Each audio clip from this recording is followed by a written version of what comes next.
Buen día, compas, ¿cómo están? Bueno, esperamos algunos minutitos antes que entre el profe.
Buenas, ¿cómo están?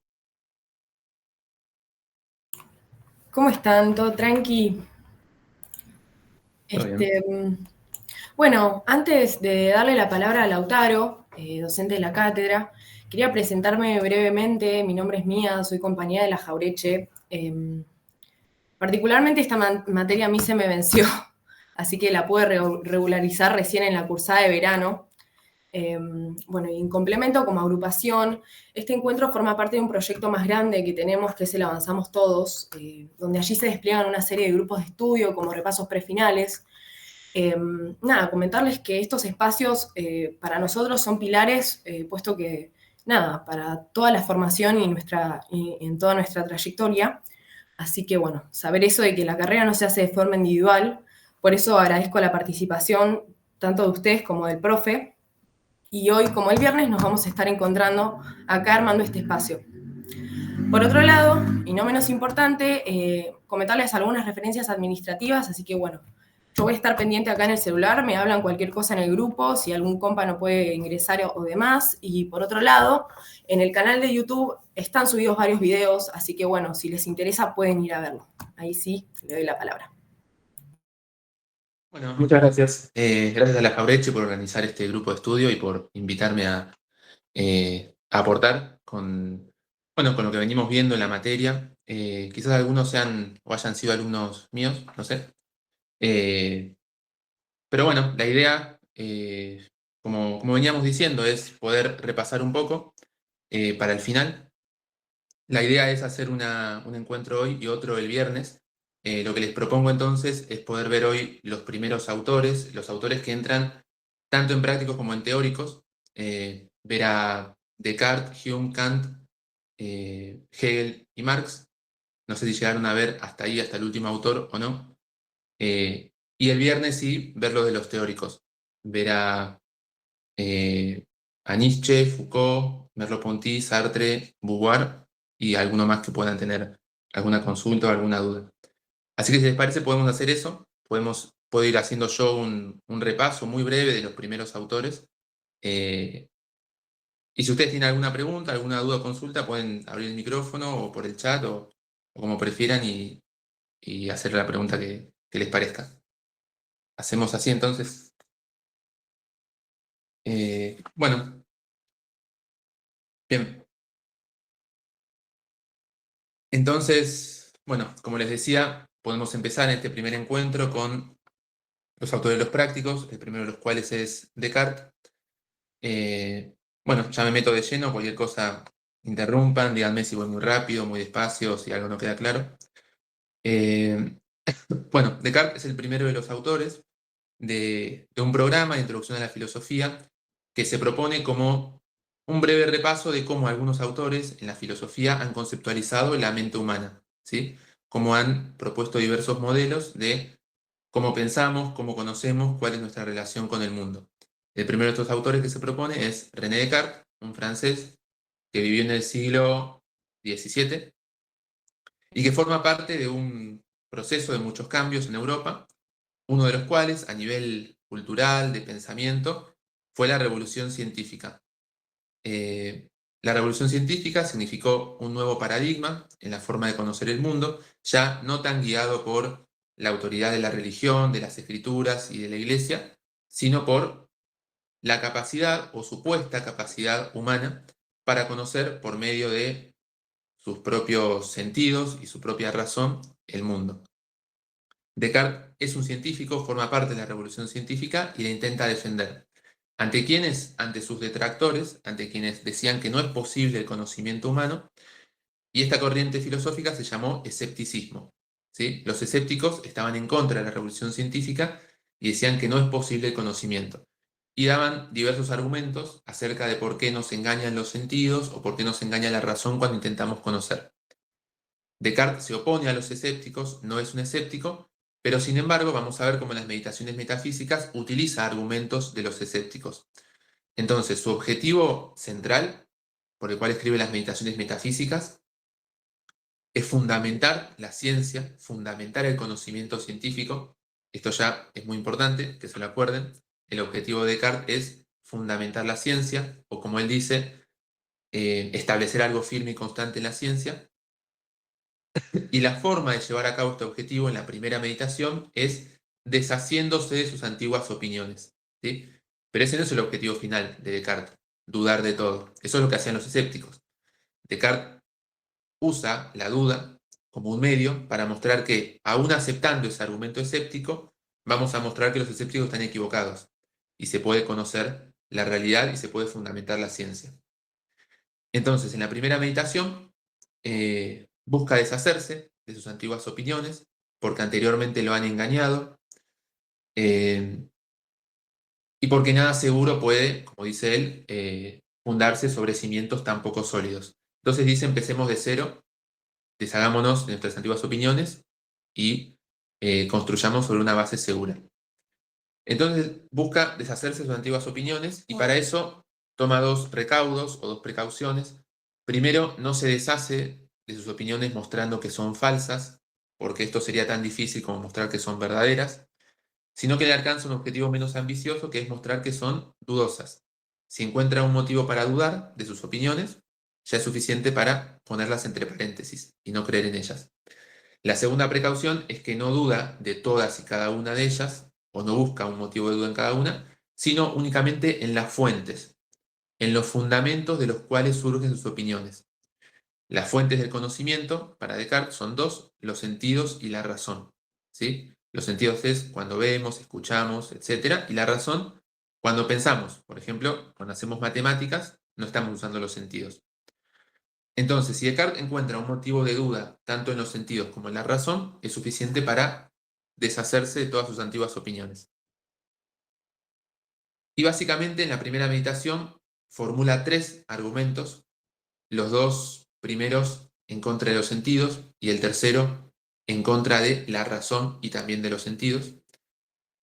El primer argumento en contra de los sentidos es el que se llama argumento de la percepción o de la falibilidad perceptiva, que dice básicamente que los sentidos me han engañado anteriormente, por lo tanto es prudente no seguir confiando en ellos. Muchas veces creí ver algo que no era tal cosa o escuché mal, entonces con eso me alcanza por el momento para dudar de los sentidos. Pero Descartes siempre se contraargumenta en esta primera meditación como anticipando una posible crítica y dice, es verdad que los sentidos me engañan, pero lo suelen hacer sobre cosas lejanas o que pasan rápido, pero dudar sobre que estoy acá sentado hablando sería un loco si hiciera eso, dice Descartes, o que estoy acá sentado escribiendo. Los sentidos no me engañan sobre cosas tan obvias, tan evidentes. Entonces necesito un argumento más fuerte que el argumento de la percepción, y es el argumento del sueño. o de la indistinción del sueño y la vigilia. Es decir, no podemos distinguir cuando estamos dormidos o cuando estamos despiertos. No tenemos un criterio firme para distinguir una cosa de la otra. Por lo tanto, puedo pensar que estoy acá sentado hablando y estoy segurísimo de eso, pero en realidad estoy soñando. Bien, las ideas evidentes, lo menciono al pasar, son las ideas que son claras y distintas, ¿sí? Una idea que se presenta ante mi mente de una manera clara y distinta, de manera tal que no necesito ni siquiera razonar. Es algo demasiado obvio o demasiado evidente. Todavía no llego a la primera idea evidente, que vamos a ver que en la segunda meditación es el cogito, el pienso, luego existo. Eh, pero bueno, siguiendo entonces el segundo argumento, en la primera meditación, es el argumento del sueño, y ese sí ya le alcanza para dudar de todo lo que parece que le presentan los sentidos. Todo lo que me muestran los sentidos podría ser en realidad un sueño. Con eso ya es suficiente para dudar de los sentidos, pero no de la razón. ¿Por qué? Porque dice Descartes que estando dormido o despierto, 2 más 2 sigue siendo 4 y el triángulo sigue teniendo 3 lados. Incluso la razón, mejor dicho, la razón sobrevive incluso al argumento del sueño. Entonces hace falta un argumento más fuerte todavía y encuentra el argumento del genio maligno o hipótesis del genio maligno. Dice, tal vez exista un Dios todopoderoso, pero que es malvado y se empeña en engañarme. Y tal vez todo aquello en lo que creo, sea a través de los sentidos o de la razón, sea una ilusión generada por el genio maligno, como en Matrix, ¿vieron? Tal vez todo sea una ilusión. Entonces sí, ahí termina la primera meditación, en ese estado de duda absoluta, duda radical o duda hiperbólica, como se le ha llamado, o también duda cartesiana, en lo cual ya cumplió ese primer objetivo de deshacerse de todas sus antiguas opiniones. Ahora en la segunda meditación hace falta una etapa constructiva, lo de hasta recién fue una etapa destructiva de su argumentación, donde destruyó sus antiguas opiniones, pero si se quedara en eso sería un escéptico. Él hizo todo esto para ahora poder encontrar una primera certeza que sobreviva a todos los argumentos escépticos. Ese es el objetivo de la segunda meditación, encontrar una primera certeza. ¿Hasta acá alguna pregunta antes de seguir?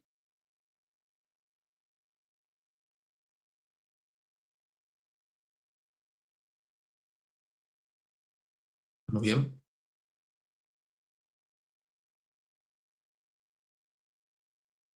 Bueno, perfecto. Sigo. Y esa primera certeza que encuentra Descartes en la segunda meditación es pienso, luego existo.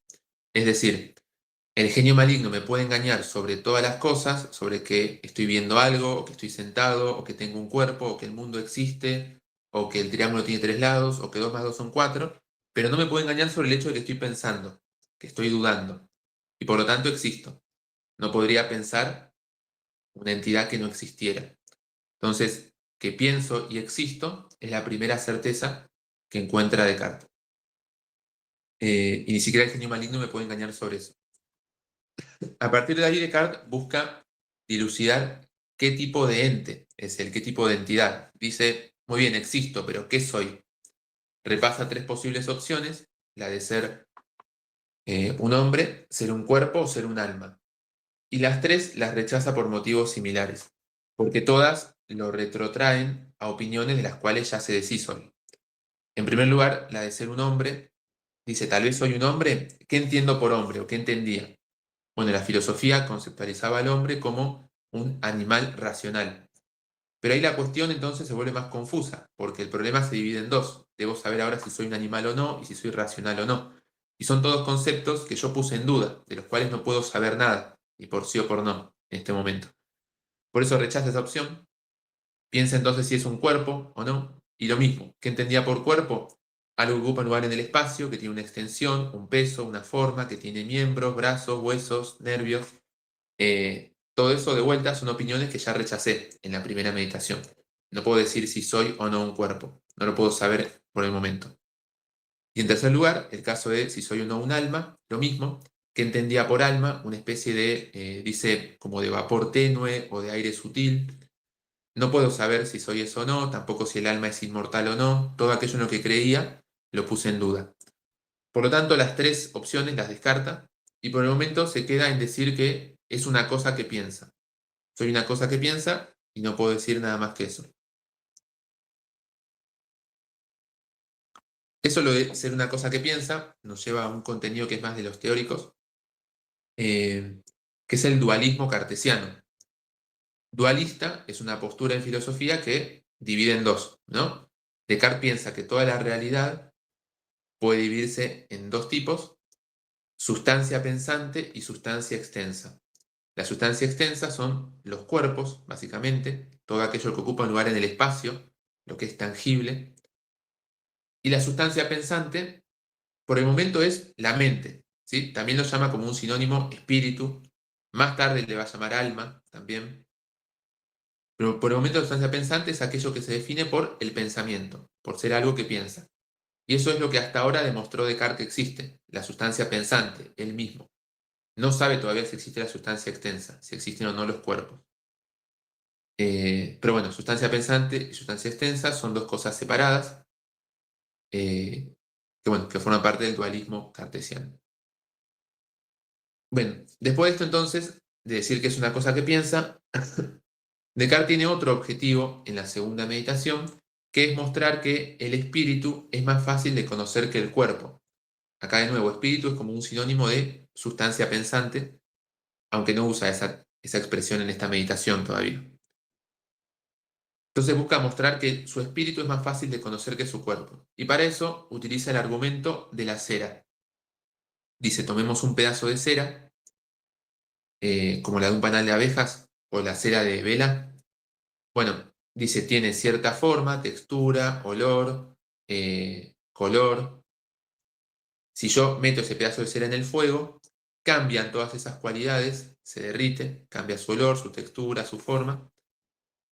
Pero sin embargo, es el mismo pedazo de cera. No voy a decir que es otro pedazo de cera. Y esto lo lleva a reflexionar a Descartes.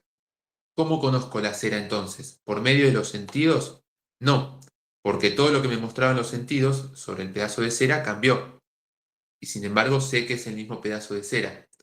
¿Cómo la conozco entonces? Mediante el espíritu, ¿sí? Que es como decir, mediante el pensamiento, mediante el entendimiento. Conozco la cera porque la pienso, no la conozco mediante los sentidos. ¿Bien? ¿Se entendió eso? Hasta ahí demostró que el pedazo de cera lo conozco mediante el espíritu y no mediante el cuerpo, no mediante los sentidos. A continuación, el último paso es decir, bueno, si el pedazo de cera y cualquier otro cuerpo, cualquier otra cosa, la conozco mediante el espíritu y no mediante mi cuerpo, eso a su vez me demuestra que mi espíritu es más fácil de conocer que mi cuerpo, ¿sí? Es como si yo dijera, haciendo una analogía, poniendo otro ejemplo, que yo esté viendo un árbol, además de revelarme la existencia de ese árbol, me revela que existe mi sentido de la visión y que funciona.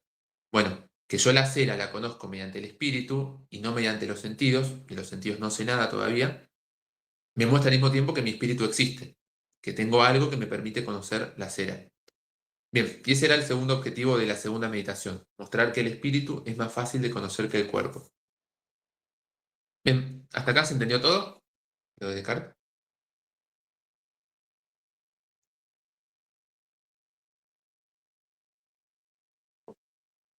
Buenísimo, me alegro. Pusieron algo en el chat que no puedo leer. Bueno, sí, Baloy Duarte. No, perdón, quería levantar la mano y... Ahí va. Joya, voy joya. Gracias. Perfecto. Bien, buenísimo. Bueno, entonces, bien, para terminar, Descartes entonces es un racionalista, porque él piensa que los sentidos nos proporcionan un conocimiento confuso, o mejor dicho, no nos dan un conocimiento, y en cambio podemos conocer mediante la razón, ¿sí? O mediante el espíritu. Eh, bien, ¿algo más? No, bueno, es un racionalista entonces. Eh, mm, bueno, el siguiente autor, David Hume, en cambio es un empirista. Los empiristas, Ay, perdón, si ¿te puedo hacer bien... una pregunta? Sí, obvio, decime. Sí, sí. Eh, Las vías entonces de conocer para Descartes, entonces son la intuición y la deducción.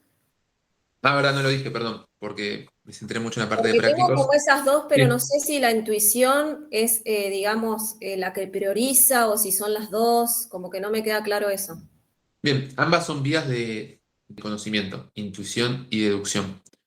La intuición es cuando se presenta ante mí una verdad evidente, es decir, que es clara y distinta, algo para lo cual no necesito razonar. Esa es la intuición. Después, esas verdades simples, claras y distintas, como pienso, existo, serían como los ladrillos del conocimiento. A partir de ahí puedo construir verdades más complejas mediante la deducción. ¿Sí? Entonces, ambas son vías del conocimiento, intuición y deducción. Unas me dan un conocimiento inmediato, la intuición, y otras un conocimiento mediato, que es a partir de otros conocimientos. Bien, ¿se entendió eso? Sí, Y después, sí. sí, bien. Eh, una aclaración nomás, por ahí se la llegan a preguntar, no sé, en el final. Eh, esa primera certeza, pienso, existo, es una intuición, no es una deducción. Por más que parece un razonamiento, parece que está diciendo, y de hecho dice, pienso entonces existo, no es un razonamiento, es una verdad simple que se presenta inmediatamente. Esto no es tan convincente y es algo que le han criticado a Descartes. Le han dicho en realidad eso es una deducción, no es una primera verdad simple. Pero bueno, para Descartes sí lo es. Por él le llegan a preguntar eso. Bueno, una última cosa de Descartes que tampoco dije, de los teóricos, son las 4 reglas, no sé si eso lo vieron o no, las reglas para la dirección del espíritu, que son también las reglas del método. Eh, bueno, Descartes dice que para abordar un problema, para conocer, hay 4 pasos. Eh, el primero es la duda, el primero es deshacerse de todas las opiniones que no sean una verdad clara y distinta, es como despejar todo aquello que sea dudoso. El segundo paso es el análisis, es dividir la cuestión en sus partes componentes más simples. El tercero es la síntesis, es a partir de las primeras intuiciones ir construyendo un razonamiento a través de deducciones y así alcanzar verdades más complejas. Y el cuarto paso es, ¿cómo lo llama? Creo que revisión lo llama. El de, bueno, fijarme si cometí algún error en este proceso o no. Son los 4 pasos del método que los aplica en la meditación, en las meditaciones. Bien, ¿alguna pregunta más hasta acá? ¿Cómo se llama el último, perdón? Eso no me acuerdo, si es revisión, le dice, pero si alguien se acuerda, Yo lo tengo como revisión. revisión. Bien. El segundo es el análisis. Son duda, análisis, síntesis y revisión. Esto lo dice en el discurso del método, que es otro texto.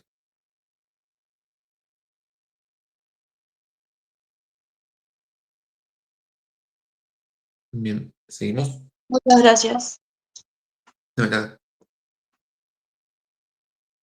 Bien. Entonces Descartes, como decíamos, es un racionalista. La corriente que se opone al racionalismo es el empirismo, cuyo principal exponente es David Hume. Los empiristas no dicen que no es posible el conocimiento mediante la razón, dicen que las matemáticas nos dan un conocimiento, por ejemplo, pero el conocimiento científico sobre el mundo, sobre la realidad, necesita de la experiencia, del conocimiento empírico, es decir, de los sentidos. Eh, entonces, ese es el principio que va a defender Hume. El conocimiento necesita una conexión con lo empírico, con la experiencia, y por eso establece un criterio para distinguir cuándo nuestras ideas son legítimas y cuándo no lo son. A veces puedo estar pensando en algo o creyendo en algo, pero en realidad solo es producto de mi imaginación. O a veces, por el contrario, puede estar fundado en la experiencia y por lo tanto es un conocimiento válido. Bueno, para eso Hume hace un esquema de cómo funciona la mente humana, le aplica algunos términos para complejizar ese criterio, para profundizar en eso. Comienza diciendo que todos los contenidos de nuestra mente se llaman percepciones, ya sea un dolor que siento, o algo que imagino, o que pienso, o que reflexiono, o que veo, o que escucho, todos son percepciones.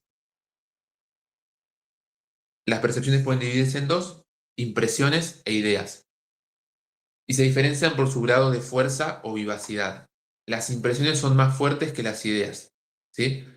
Si yo veo un árbol en este momento, estoy teniendo una impresión de ese árbol.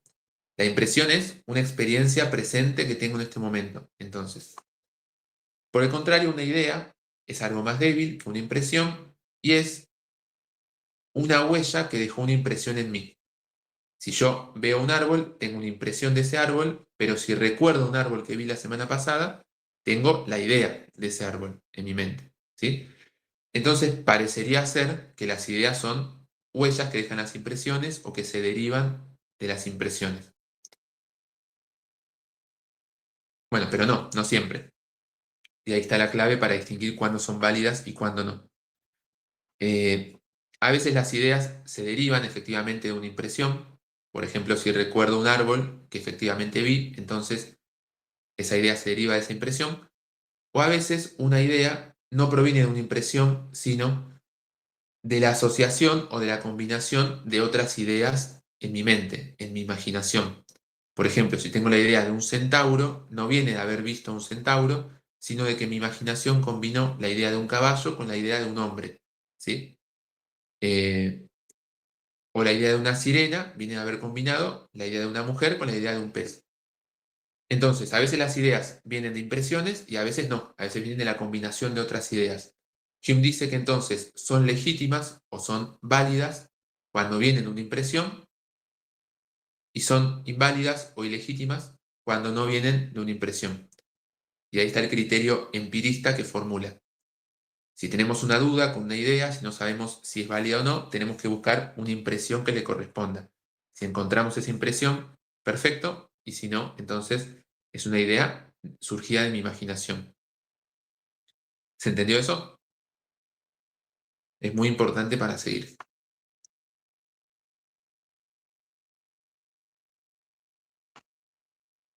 Hola, ¿cómo va?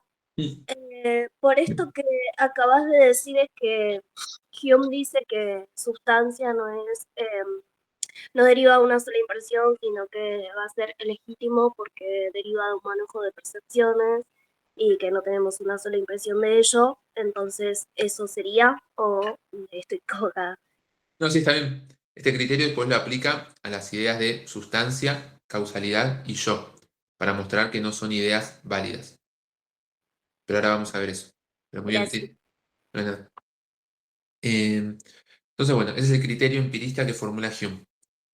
Antes de seguir, él dice, bueno, es cierto que la imaginación combina ideas y me las presenta, pero no lo hace de manera aleatoria, sino que lo hace según ciertas reglas.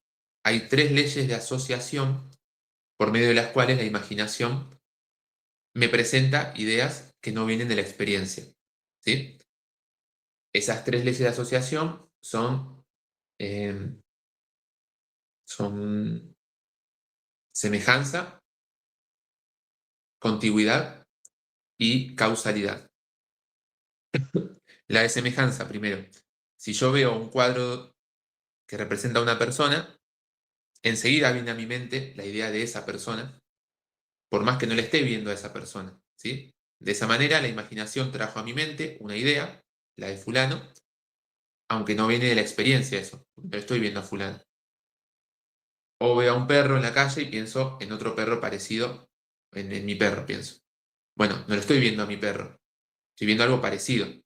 Por la ley de semejanza, la imaginación trae a mi mente una idea de algo que no lo estoy viendo ahora en la experiencia. ¿Bien? La segunda ley de asociación es la de contigüidad, es decir, cuando hay 2 objetos que suelen estar próximos o cercanos en el espacio, y ver uno me hace acordar al otro. Si veo una mesa, pienso en una silla, o si veo un picaporte, pienso en la puerta entera. por más que no esté viendo la puerta, estoy viendo solo el picaporte. Bueno, esa es otra ley, otra regla por la cual la imaginación me presenta una idea que no está estrictamente en la experiencia. En realidad estoy viendo algo contiguo. Bien, y la tercera ley de asociación es la de causalidad. Si yo veo humo, pienso en fuego, por más que no esté viendo el fuego. ¿Por qué? Bueno, porque el fuego causa al humo, ¿sí? Porque suelo ver que una cosa es causada por otra, y entonces cuando veo una, pienso en la otra, aunque no esté viendo esta segunda. Entonces, veo el humo y pienso en el fuego, aunque el fuego no lo tengo en la experiencia, no lo estoy viendo. La ley de causalidad hace que mi imaginación me presente ante mi mente la idea de fuego, aunque no lo esté viendo en la experiencia. Bien, son las 3 reglas de asociación entonces. ¿Se entendió eso? ¿Una pregunta?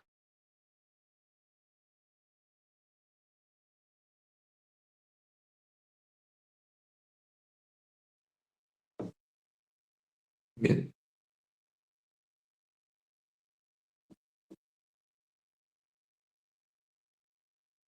Bueno, bien, y ahora sí. Entonces, este criterio empirista de, ante una idea, preguntémonos de qué impresión deriva, la de causalidad, la última. Este criterio lo aplica a 3 ideas de la filosofía, ¿sí? Para ver si esas ideas son legítimas o por el contrario son producto de mi imaginación. Esas 3 ideas de la filosofía son la idea de causalidad, la idea de substancia y la idea de yo o identidad personal. Primero con la causalidad. ¿Qué se entiende usualmente por causalidad? Que ocurre un evento, e inmediatamente ocurre otro, y no solamente por una sucesión temporal, sino por una sucesión causal, ¿sí? No ocurre simplemente después del otro, sino porque ocurrió el otro. Entonces, por ejemplo, se cae un vaso y se rompe. En ese proceso hay 3 elementos. Uno es el primer acontecimiento, el vaso se cae, el evento A. Después ocurre un evento B, el vaso se rompe. Pero hay un tercer elemento que es el nexo causal entre ambos, como una flecha que va de uno hacia otro. Un nexo causal necesario entre ambos. Dice Hume que la experiencia únicamente nos muestra el evento A y el evento B, pero no nos muestra el nexo causal. Los sentidos me muestran que el vaso se cae y que el vaso se rompe, pero no me muestran la causalidad entre una cosa y la otra. Concluye Hume entonces que la causalidad no es una idea que provenga de la experiencia, no hay una impresión de la causalidad, sino que es algo que pone nuestra imaginación, ¿sí? ¿Por qué pensamos entonces que existe la causalidad? Por hábito o costumbre, porque estamos habituados a que usualmente después de que algo se cae se rompe y pensamos que siempre va a ser así, pero no estamos habilitados a pensar eso. La experiencia no nos muestra que esa causalidad exista. Tal vez hasta ahora fue todo mera coincidencia. Bien, ¿se entendió hasta ahora eso?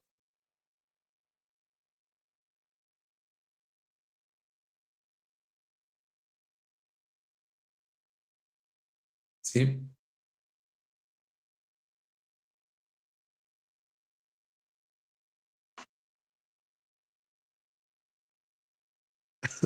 Bien, perfecto. La segunda idea que critica Hume es la de sustancia. ¿Qué se entiende por sustancia? Bueno, tradicionalmente en la filosofía, cuando se nombran las cualidades de algo, por ejemplo, como veníamos diciendo, su forma, su color, su olor, bueno, a eso se le llaman atributos o accidentes, ¿sí? Son aquellas cualidades de algo que pueden cambiar con el tiempo, que pueden mutar, y que no hacen que eso sea realmente lo que es. Como en el ejemplo de la cera se derrite, cambian esos accidentes o atributos, pero sigue siendo ese pedazo de cera. O una manzana que se pudre, cambia su color, cambia su sabor, puede cambiar su olor, su forma, pero sigue siendo esa manzana. No hacen que sea lo que es. Por oposición a los accidentes está la sustancia, aquello que permanece en algo que no cambia y que hace que sea realmente lo que es. También se le puede llamar la esencia de algo, ¿sí? Bueno, Hume critica esa idea, dice, únicamente percibimos mediante los sentidos, mediante la experiencia, los accidentes, la forma, el color, el olor, el sonido, pero de la substancia no tenemos ninguna impresión, no está en la experiencia. Entonces, lo mismo que con la causalidad, la sustancia es algo que añadimos mediante la imaginación por hábito o costumbre. Son como etiquetas o nombres que le ponemos a las cosas.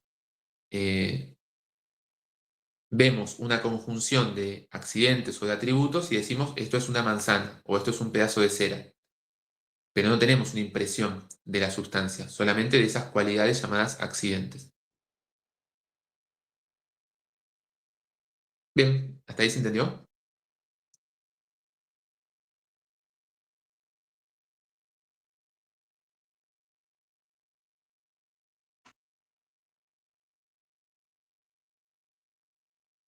Muy bien. Bien.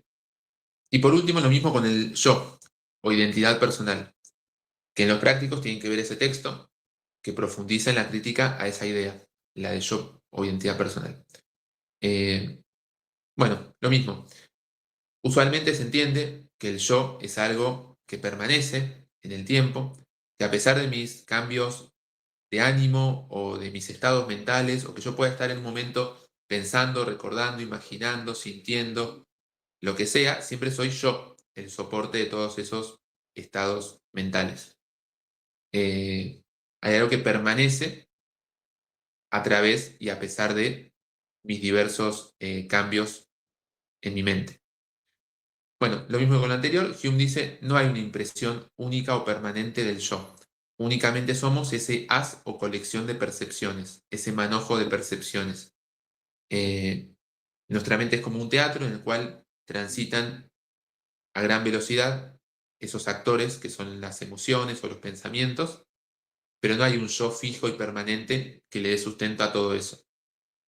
Lo mismo que con lo anterior, es nuestra imaginación la que nos lleva a pensar eso, que existe un yo único y permanente, cuando en realidad somos solamente un manojo de percepciones cambiantes.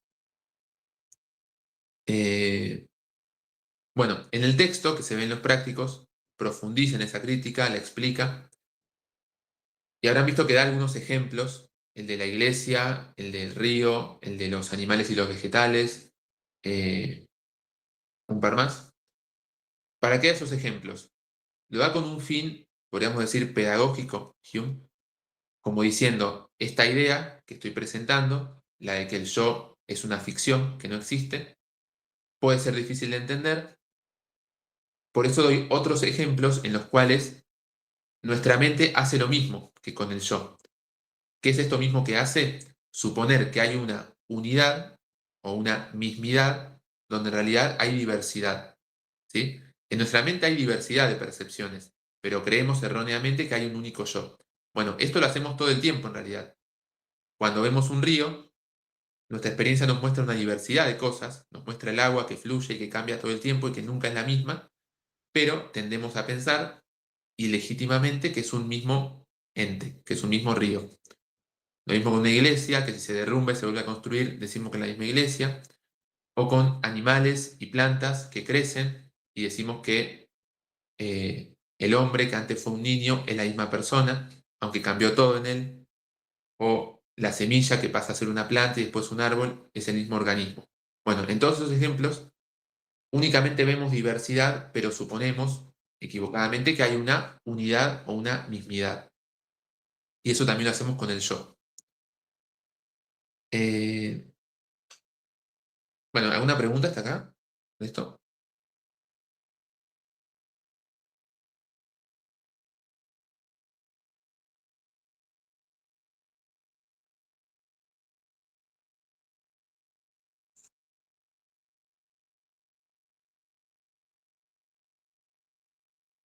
Bien, sigo.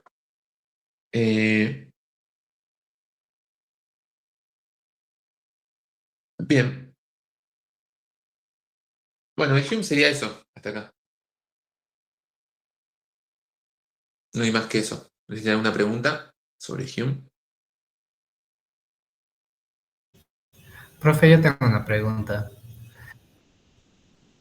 Sí. Bueno, sobre lo de la identidad personal, entonces, Hume solo se basa con la semejanza y la contigüidad y la causalidad es lo que hace que eso se una y tener una idea constante de que sigo siendo la misma persona antes, o sea, la misma persona de antes y la de ahora. No sé si me di a entender bien esa parte. Bien, eso está bien. Hume se pregunta por cuál de estas leyes de asociación pensamos que el yo existe, que tenemos un único yo. Lo hace en el texto este de la identidad personal. Descarta de entrada la ley de contigüidad, no explica por qué, simplemente dice no consideremos la contigüidad. Y dice podría ser por semejanza o por causalidad, que pensamos que tenemos un yo. Primero, lo de semejanza sería la memoria, porque nos parecemos a quien hemos sido en el pasado, porque recordamos nuestros diversos estados, recordamos los días de nuestra vida y eso le da una unidad a nuestro yo, pero enseguida él mismo dice, ¿quién recuerda lo que hizo el 5 de agosto de 2005, por ejemplo? Eh, bueno, aunque no recordamos lo que hicimos ese día, no por eso decimos que somos otra persona. Entonces, evidentemente, no es la memoria, no es la ley de semejanza la que constituye nuestro yo o nuestra identidad personal. Se pregunta por la causalidad, entonces, si es que quien yo fui en el pasado provocó quien soy yo en el presente por una cadena causal, pero él anteriormente había rechazado la idea de causalidad como algo legítimo. No podemos afirmar a ciencia cierta que quien yo fui ayer es la causa de quien soy hoy, porque la causalidad quizás ni siquiera exista. Y Hume concluye ese texto de una manera bastante abierta, no sé si se acuerdan, diciendo, la verdad no podemos saber mucho sobre el yo, sobre la identidad personal, es un misterio y no sabemos de dónde surge. Sabemos que no de la experiencia, eso sí. Entonces, al igual que la causalidad y la sustancia, no es una idea legítima según el criterio empirista de que tiene que provenir de una impresión. No hay ninguna impresión de dónde venga el yo. No sabemos de dónde viene y por qué pensamos que tenemos un único yo.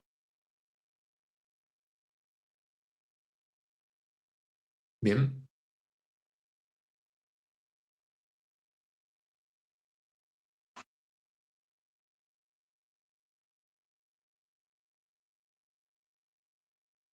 Bueno, seguimos. Bien, sería todo lo de Hume, entonces. Seguimos con Kant.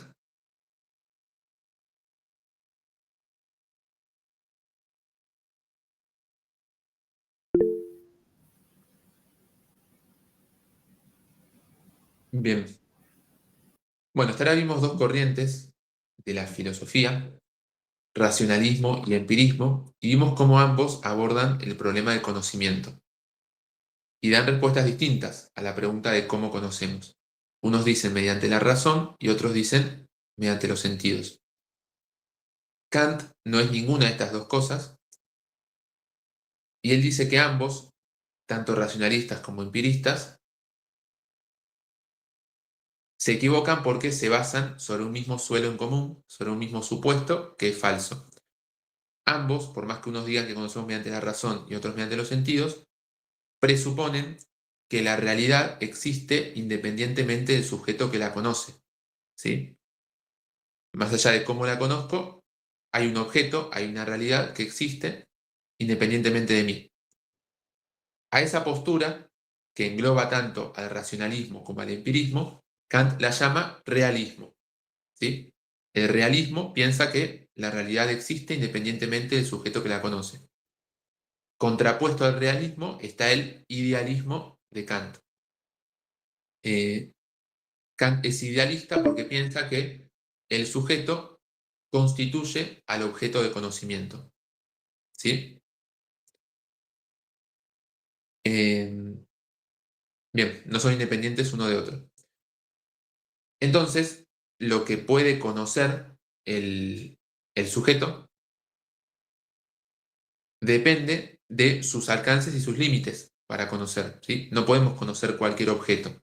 Y este es un error en el cual, dice Kant, incurrió mucho la filosofía, en querer conocer más allá de sus límites, en querer conocer a Dios o querer conocer el alma, que en realidad no pueden ser conocidos por nosotros.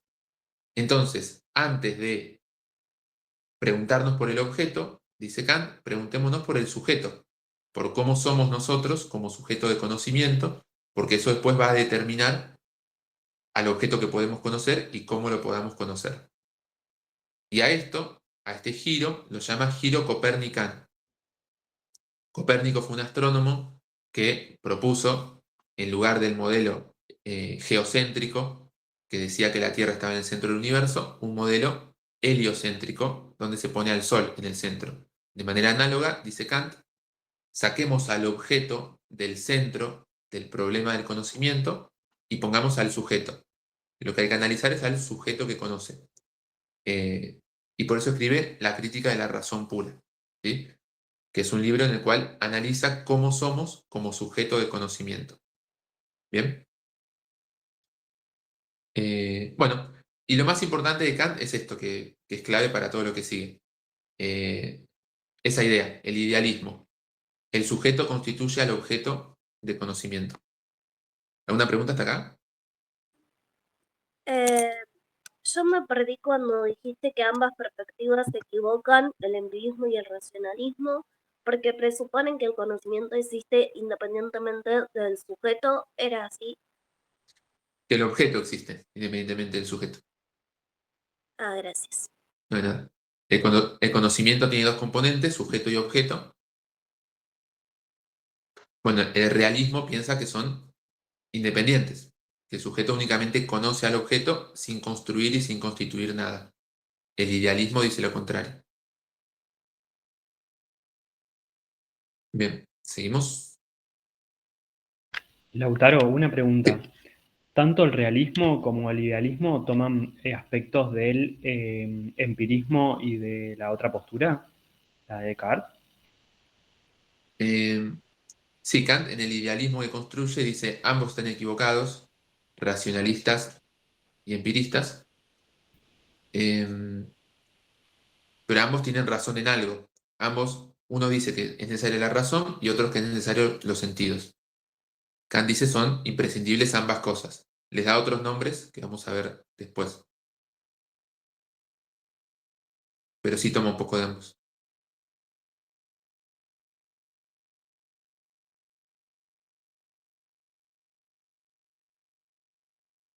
¿Alguna pregunta más?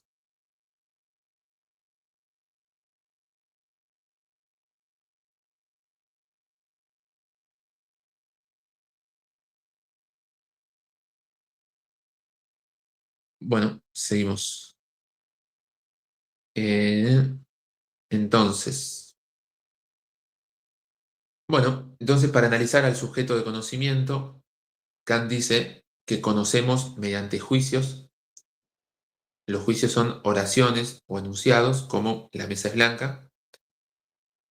Y estos juicios, que forman el conocimiento, pueden dividirse según dos clasificaciones distintas.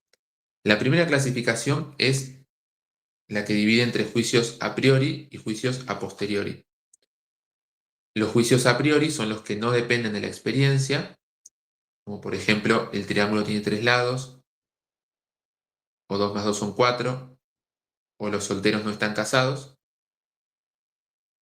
Y los juicios a posteriori son los que sí dependen de la experiencia. Por ejemplo, la mesa es blanca o el día está nublado. Por eso también los juicios a priori se llaman juicios puros y los juicios a posteriori juicios empíricos. Bien. Y tienen dos cualidades cada uno. Los juicios a posteriori o empíricos, por basarse en la experiencia, son particulares y contingentes. Particular quiere decir que lo que sé sobre esta mesa solamente vale para esta mesa. No es universal. Y en cambio, por otro lado, son contingentes también. Contingente es lo opuesto a necesario, significa que esto es así, pero pudo haber sido de otra forma. No es contradictorio que hubiera sido de otra manera. Esta mesa es blanca, pero podría haber sido negra. O mañana puede pintarse de negro. En cambio, los juicios a priori o puros son universales, porque lo que conozco para los triángulos vale para todos los triángulos y para todo tiempo y lugar, no es para un objeto particular.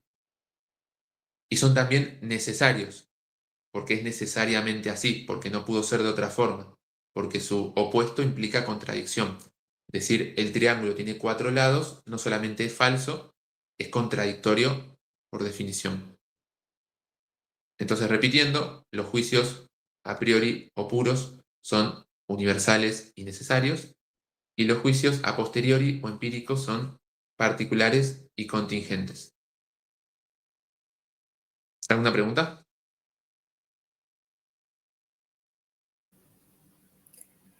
¿Puedes repetir lo de necesarios? Sí, necesario es que su opuesto implica contradicción, que es así y no pudo ser de otra manera, ¿sí? Como el triángulo tiene 3 lados, o 2 más 2 son 4. A lo que es necesariamente así.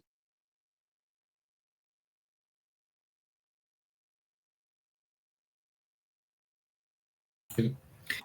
Perdón, Lautaro, que te interrumpo. Compa, se está por cortar la reunión. ¿Les parece que en 5 minutitos retomemos y abrimos para el otro link con el segundo?